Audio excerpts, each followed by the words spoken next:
Do you still remember when you lost everything down and out, nothing left? All right, what's going on, traders? Hope you guys are doing well. So we're gonna have an almost raw and real traders talk here today. Put it all out on the table and show you guys what is the truth, exposing all these fake gurus and what they tell you guys. Keek, so where did you get into trading? Honestly, bro, I did see it those times on social media. I mean, you're there on Instagram, seeing the charts. But very simply for myself, the time when it became real was obviously like everyone else, you're looking for a little bit of a side hustle. And a friend of mine was actually doing it at the time. And it was that thing of, you know what, let me put a few $100 there and let's see what it turns into. And yourself? I also got introduced by a friend, fellow engineer, and weirdly enough at a little birthday party thing, and he just came up to me. He's like, do I trade Forex? And I'm like, Forex? Like, no. And I think at that stage their little group fell apart, and he was looking for guys to almost get into his group, not to sell anything, but just to like expand their group, somebody to chat to. At that stage it was still early days, none of the influencer traders, and it actually took me 2 years to get into it. So I saw him again, and he asked me that I look at baby pips because he gave me some stuff to look at, and didn't really look into it. And then he showed me, and it's like, yeah, he made 35K for the week, and I wasn't even earning 35K at that stage. And I was like, 35? I'm like, okay, now listen, yeah. And then I locked it in from there. He actually came down one evening. He lived in Dispatch, sorry, Utenake. He drove through the one evening, and I said, bro, I'm sitting you down, you're not leaving before you're showing me what's going on. And yeah, the rest is history. Awesome. For yourself, what was the expectations for you when you kind of got into it? Little to behold, I think, what you realized this was later on. I think I started off with demo, and I think a lot of guys start off with demo, and you make money on demo and you think, shit, if there was real money in this account, I can make this money.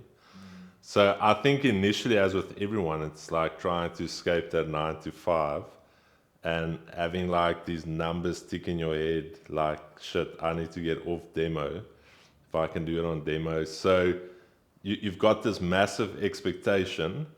And then when you get into it, I still say it till today, I don't know if it's a blessing or a curse.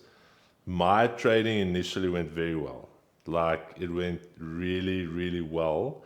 And if I think back, if that first part didn't go so well, I don't think I would be sitting here today. I don't think I would have continued trading.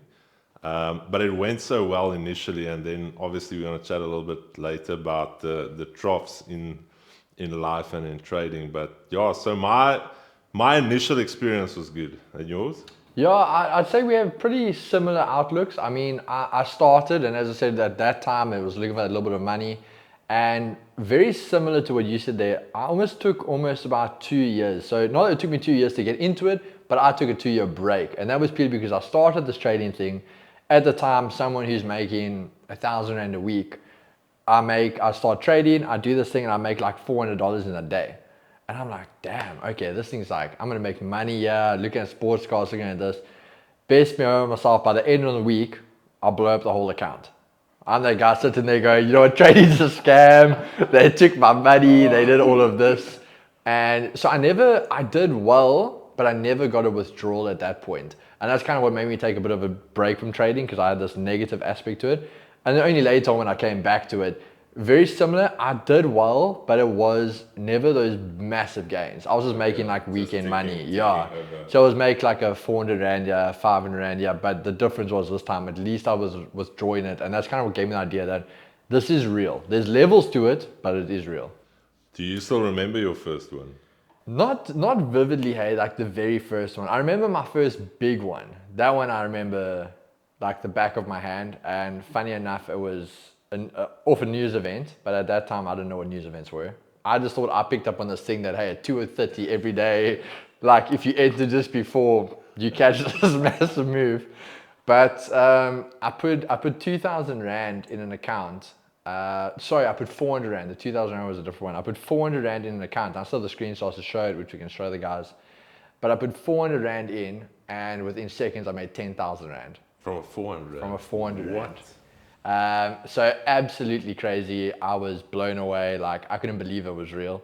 And Did that you- was actually please one tell of my me you first. withdrew. No, I did withdraw that. I Okay. withdrew that. Went and spoiled myself. We went up for a nice dinner. Me and the A missus. lot of times you'll go back with that. Yeah, but yeah, that was the first major one that I can remember, like the back of my hand. And for yourself? I can't remember like I started off small as well. So I think the first time I deposited it was 500 Rand, 500 or 1,000 plus 500. I don't know if you ever traded with plus 500, but it's like very easy to use app. And just started playing around a little bit with it. And then later on, but you take a lot of trades. You're trying to figure out, I didn't even know what a lot size was. I'm like 0.01. I'm trying to figure out, okay, if I go one lot, how big is a one lot? Later on, you learn how big is a one lot. Unfortunately, then the market goes against you. But I think there was I would say I'm a culprit of over trading. And there's that thing of you always want to be in the market. It feels like if I'm not in the market, I'm missing out. Yeah. But I would say for me, there was never a day of like one biggest win. But I think for me, what really changed my perspective was I was still working in engineering and I was grinding like everyone else, still at my job, enter trade in the morning, check a little bit later. And I was constantly like scalping these little jabs in the market, 1,000 there, 2,000 here, a 4,000, and it doesn't feel big. And the account's slowly but surely growing. And the one day I sat and I went to the history, and I think I made like 68,000 Rand for the week. And then all of a sudden you're like, shit, these little jabs here and there add up, even though you don't feel like you're hitting a home run. Yeah. And 68K for somebody still working a 9 to 5, I was like, flip. Withdrew some of that money, bought new couches, like spent it. But then I realized it's not about one big win. It's like just chipping away 5K here, 10K there. And at the end of the month, end of the week, then you start to realize that compounding really does work. But I think everyone, we always talk about the wins. Everyone talks about the positives, but at the same time, do you remember the first? I wouldn't say not even the loss, because I think we all have losses that come very small. But let's say that first big loss when you realize, like, you know what, this is a lot harder than what I think it was going to be. So I think I've told the story. There's two scenarios here. I never traded with a stop loss, and I was trading Euro New Zealand. And I don't know why I was so confident that Euro New Zealand would pump, but I'm adding positions. I was that typical guy, if I open up my chart, that thing was barcoded. And I think at that stage, the account was like 150K or 200K. And I'm entering, and at one stage, my drawdown's like 125. And I'm like, damn, this thing has to turn around one or other stage. And I was still smoking back then, and I wasn't allowed to smoke in the house, and it was like 12 o'clock, 12:30. And I'm sitting there in the garage. I had like a little couch there in the garage, and I'm sitting there and I'm watching the phone and I'm pulling that cigarette, and I'm like, yes, what am I trying to figure out? What am I doing here? Do I take the 125K knock, at least still have 75K left, or do I add some more positions? And I still remember I'm adding positions. And I'm sitting there and I'm smoking it, and you know when your charts, the numbers like really start to run, like during a news event. And I check, all of a sudden that drawdown is going from 125, 80. All of a sudden I'm in the blues, like 40, 50K, immediately close. And I'm like, I dodged the bullet. That's the closest I've come to blowing like a big account.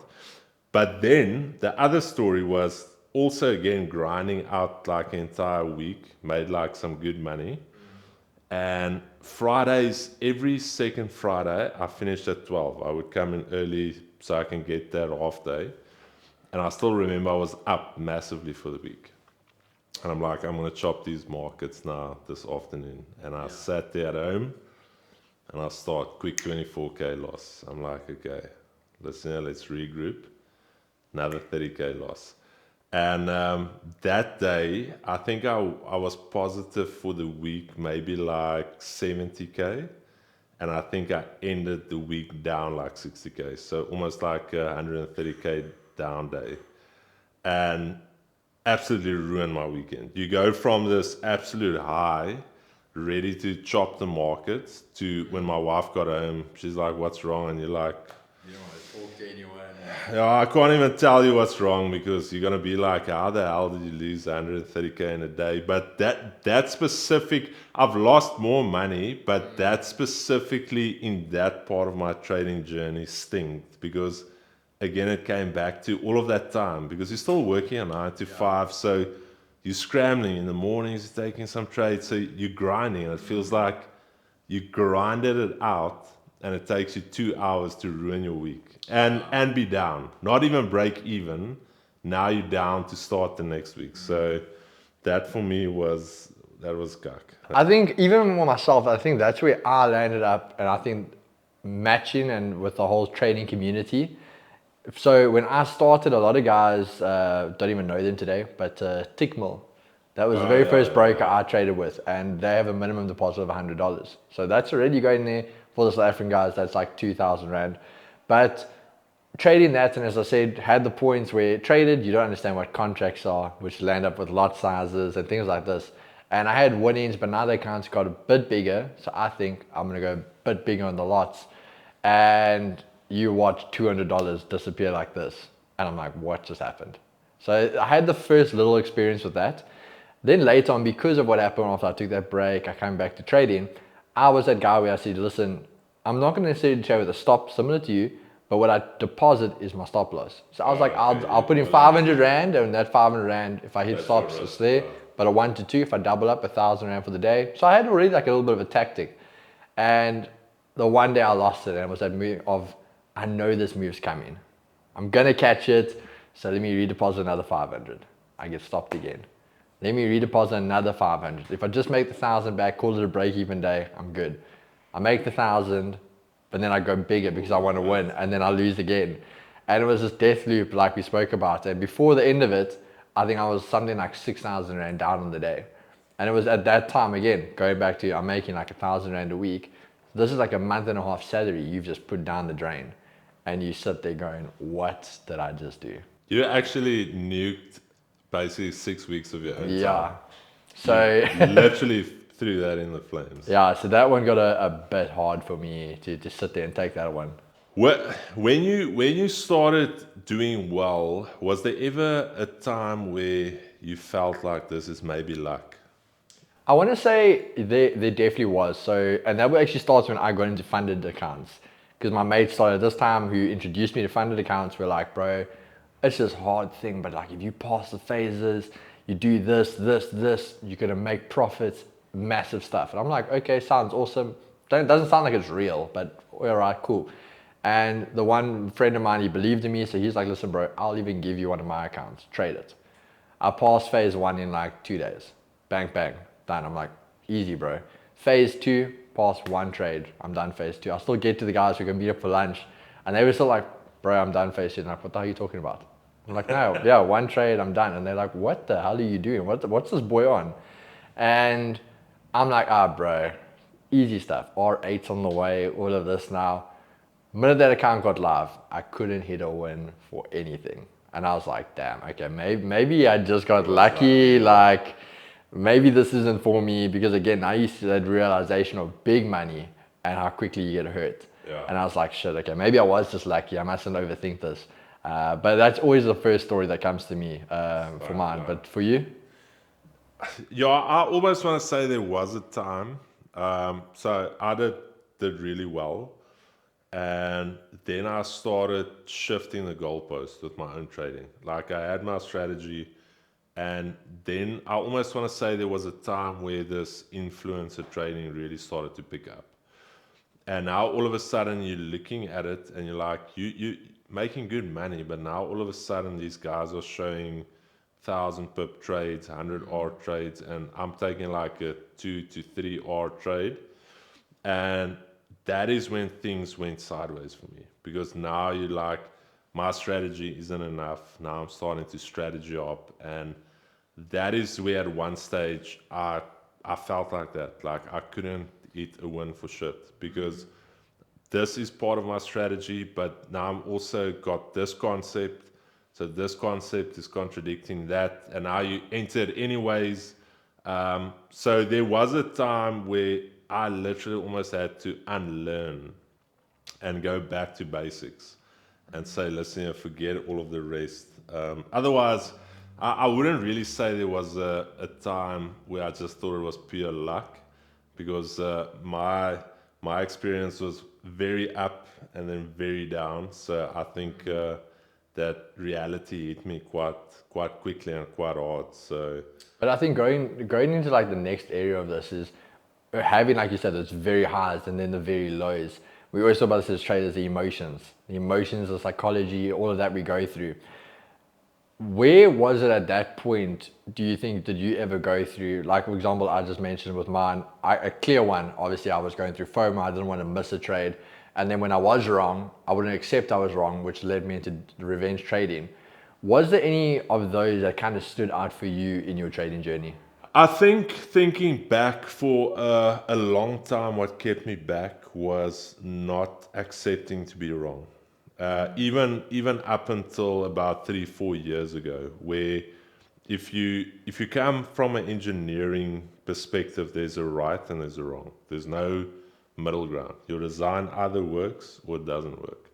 So mentally, you feel like you don't want to lose, or if you are losing, there's something wrong.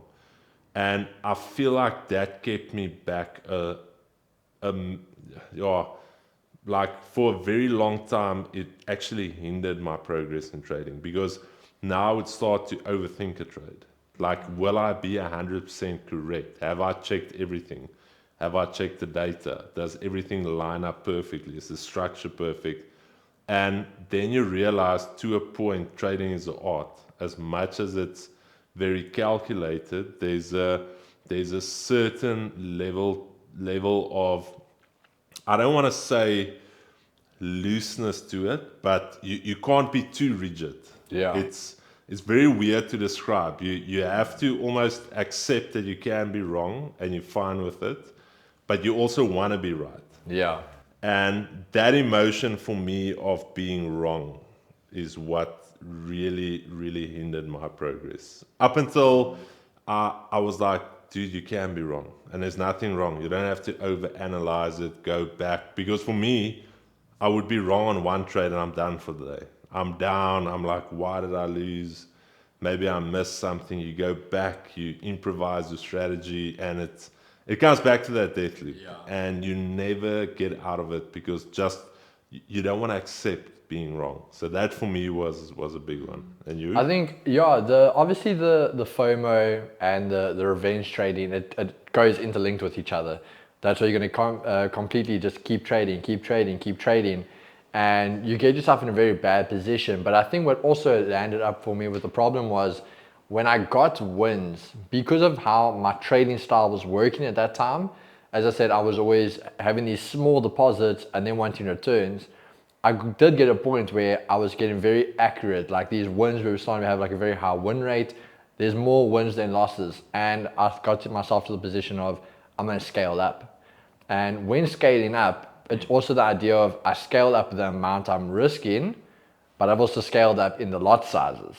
So you've technically put the same amount of risk on the table, but just in monetary wise. So when I started losing, and now I did go off a little bit of a cliff, I want to say, a little bit of an increase in my win or decrease in my win rate, but my financial position, my wallet and my bank account, I felt those losses a lot more.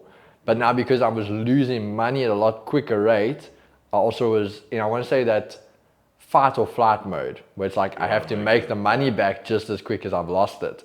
So now you've also added in there the idea of you start over leveraging on the accounts, and you get yourself in a very questionable position. In your journey so far, what would you say is the hardest emotion to control? Honestly, till today, I think going through everything, and I definitely think in the trading I've been through it all, I want to say there's almost a part of fear, but mixed with patience. We always talk about the idea that with trading, 80% of it's just waiting.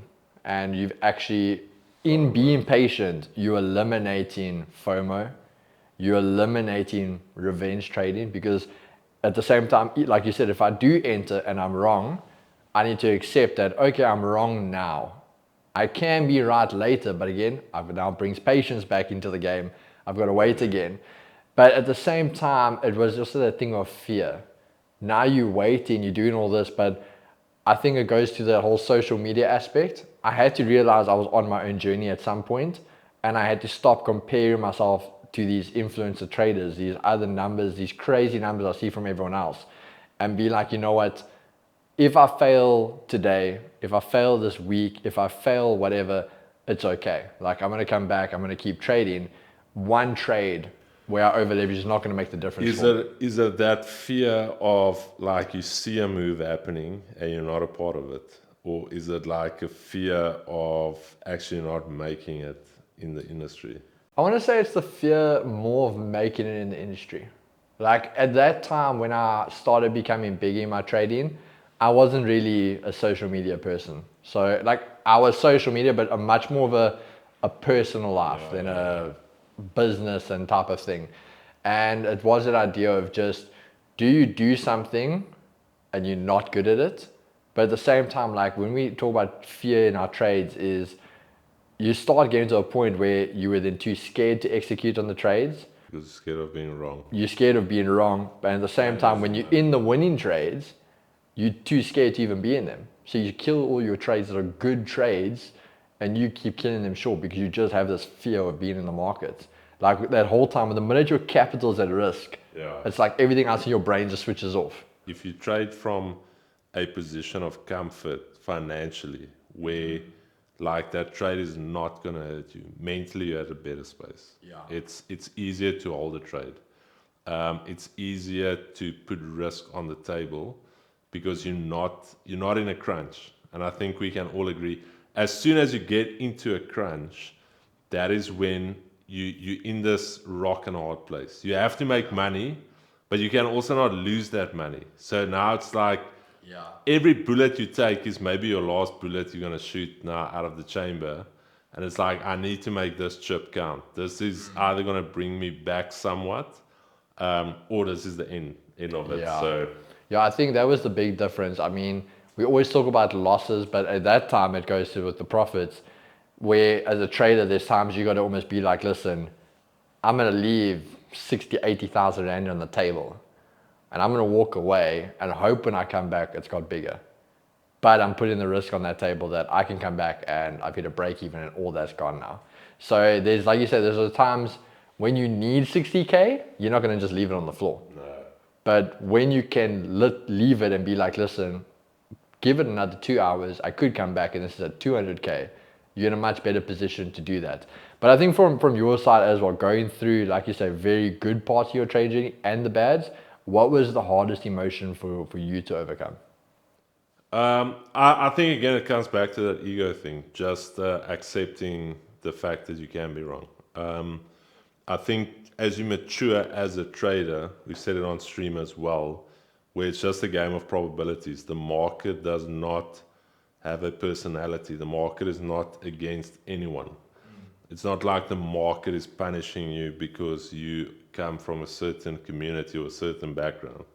The market is unbiased. It's either you're on the right side or the wrong side. So just that fact of allowing myself to accept that I can be wrong, that for me, I think was the biggest breakthrough, when I just accepted you will be wrong. There are going to be times where you're wrong for a week, and that's where losing streaks come in. But at the end of the day, it's not the end of the world. You keep it moving. I think going to the next thing, like the very big talking point in today's trading world, you've got the EAs, you've got indicators, you've got bots, you've got the whole arsenal of different things you can use. When you were learning trading and getting into it, was there something that someone approached you with and said, listen, use this strategy, use this EA, use this indicator. This is the golden nugget of trading. So yeah, martingale was a big rabbit hole that I went down, and there were a lot of martingale strategies and EAs back then.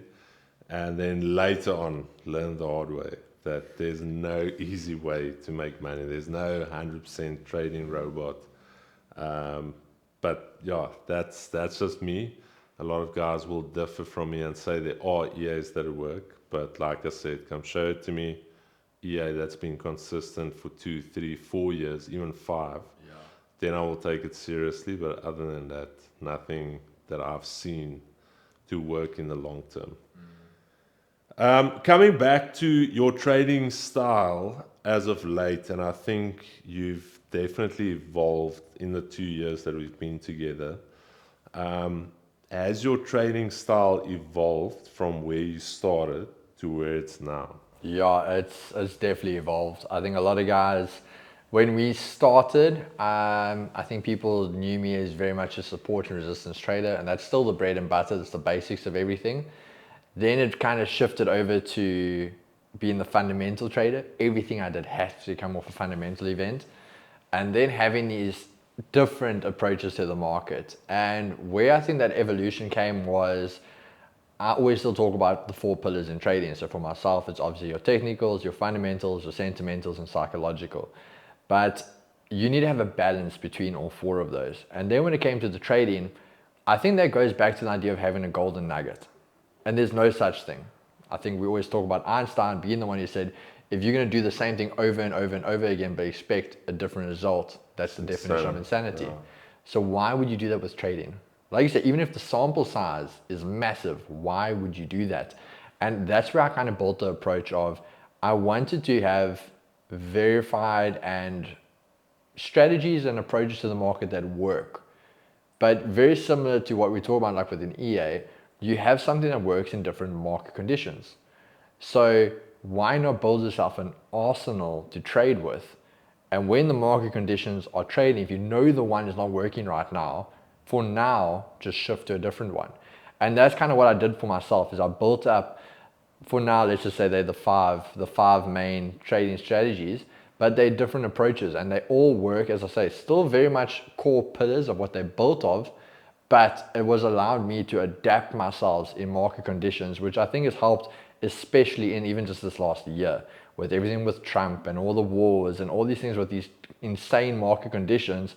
Having something that I could always see the market in a different aspect every day, I think gave me a bit of an edge in the market.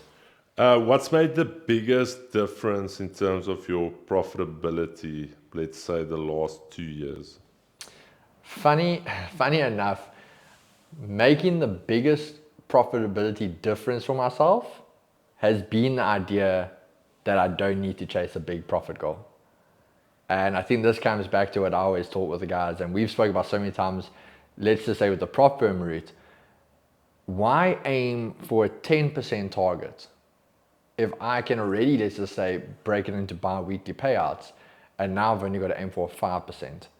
I've already split the risk in half. But now what happens, I say, okay, but let me rather, instead of compounding, let's compound the accounts. I have one account and I've got to aim for 5%. But what happens if I have 2 accounts? 2.5. Now I've already cut the risk on each account to 2.5. I'm allowing myself to make a much easier, much more achievable profit target, but at the same time, I keep minimizing the amount of risk I need to put the account's capital at. So that definitely, having that mind shift in saying, you know what, it's a building block. This month, I might not achieve that $10,000 month target I want, but this, I'm maybe $5,000. Then the next month, I'm close to that 10K, and the next month, and next month, and next month, until I'm in the position I'm where I want to be. Having received some decent payouts from prop firms, would you say as of late it's become easier to pass prop firms? Or would you say there's still that level of difficulty where it is a tricky one to get, say, through phase 1, through phase 2? I'd say it definitely has got easier, and I'd want to say it's only got easier because my mentality's got better. I don't overthink it. Like we say, when things are against you, I'm not overthinking it. I'm not revenge trading. I'm not, like we would say, if you put in even 1% on the table every day, You've got already 10 chances. If you're going to be wrong 10 times in a row, okay, then you need to go back to the board and have a look, something's wrong there. But you're still going to start mitigating risk. You're going to start halving the risk. You're going to keep adapting and changing there. But now the same way when you start trading, you learn to trust yourself, trust the plan, trust the process. So you never land up overthinking it. But there is still time. There's still accounts I've done and I've still failed them, and I have blown one or two of the other ones. So it's still going to be part of it. But in the end, again, it goes to that sample size. I know at the end of everything, I'm going to get more of a return from those profit payouts now than when I do of thinking, oh, I've blown one account, this is the end of something for myself. Would you say prop trading is harder than trading your own personal capital? So I think this is a conversation people are always going to have as traders, the prop firm versus the brokers. And I want to say people that think prop firm is harder, it's just that beginning aspect. I always say, and I will still believe in it today, prop firms will make you a better trader. Because the rules are there, again, people that don't know how to manage large capital, the end goal is that's why you're at a prop firm, because you can't fit the bill yourself. Yeah. So you need someone to give you that capital. Yeah. If you had access to that capital, you don't need a prop firm. But having a prop firm is teaching you, though, how to manage an account of that size. Because what's going to happen? If you yourself as an amateur trader are still doing those revenge trading, are still over leveraging, are still doing this, what's going to happen? You're still going to blow a whole $100,000, $200,000 account in one day. That is still the reality of it. So having those rules, teaching you to mitigate, cut yourself off at a daily limit, at a weekly limit, having things that don't trade a news event, don't do these things, don't put capital at risk. People have this mindset of they want the trader to fail, they don't. You need to just see it as they're actually trying to help you. They're trying to help evolve you as a trader. So guys that have done very well as prop firms, I can see it. I know a lot of traders personally. They all do very well now as personal funded capital traders. Then quick some rapid takes here. Indicators. What is your take on indicators? Indicators, don't mind them at all. I must say, same as you in the beginning, I never traded indicators. So literally even on my charts, the only thing I actually ever had on was EMAs. That was it. The 50 and the 20. Yeah. And that's all I needed. So only much later in my career, I started bringing indicators in. And again, it was this whole idea of, I would say to people, think of it like supplements. The whole definition, it's supplementary to your diet. Yeah. Now, indicators are the same thing. I'm not going to sit there and trade purely on what the indicator is telling me to do, but I can use it as a confluency in my strategies. So definitely not against them. I wouldn't say there's any indicator that literally just close your eyes blindly and do what it tells you to do. And people might even say, Keegan, what are you shooting yourself in the foot here? But as a trader, a more advanced trader, that just is the truth about it. Time frames, what do you say best time frame to trade on? So for myself, I always was the 15-minute time frame trader. Funny enough, I can't tell you when last I traded that. I think when you are starting off, it is a very good time frame because you're not going to get caught up in all the chop the whole time. But for myself now, I am executing on a 5-minute or a 1-minute, but I am analyzing. Still, for me, my bread and butter is a 4-hour. I love the 4-hour to analyze and get direction on. We've asked this before, prop firms versus personal capital. If you had to choose only one, what would you choose? Prop firm. The ROI, the investment, and what you can get back. I mean, I said to guys, literally, what was it? One of my biggest months, going back 2 months ago. Literally, the cost of the accounts, $1,000, literally in 1 month, and I did $16,000 in return, and then still got the deposits back, so we can call it $17,000. So you had a 17 RR return on it. You can't get better than that. Quick one, trading influencers. What's your take on what's currently going on in the industry? Honestly, I will say it's in a good place. Funny enough, they are dying out. Being at events where you get to see the traders out and about and stuff like that, I think the people are seeing through it nowadays. They're seeing through the lifestyle, they're seeing through these things. And we've spoken about it in streams a few times. If a guy can't trade in front of you, firstly, that's a red flag. And secondly, these false promises, all of these things, the community is starting to see through the crap now. So I do believe that is a positive for them. But the guys are still getting away with the marketing. I will give it to them. Some of them are one hell of a marketer, but they're not traders. Then if you had to choose only one, crypto, forex, or indices, you could only trade one for the rest of your life. Which one do you choose? Definitely gonna have to be indices. As a lot of guys know, one of my main strategies is the cracker. I'm an indices boy, so easy one. Then AI and trading, do you think we're going to get to a stage where AI will completely eliminate us as traders, null and void, where we can literally pop everything into AI and purely follow prompts from AI in trading? Do you think it's coming? I don't think so. I think AI, there definitely is a place for it in the future, and it's going to be there, and it's going to make things easier for us in some aspects. But as the trader with the skill, as we said, it's a mixture of a lot of things. And I don't think as much as AI could get advanced, maybe 100 years from now, we might be having a different conversation. But where AI is in the short term, I don't think it will replace the trader. Is there anything in AI that you've been thinking about bringing into your own trading? Some tools that exist within the AI sphere that you potentially want to start bringing into your own trading or not? Not yet. Right now, not necessarily into my trading, but areas is like my trading tools. It definitely has made, as I said, things a lot easier for us traders. We can summarize a fundamental event a lot quicker.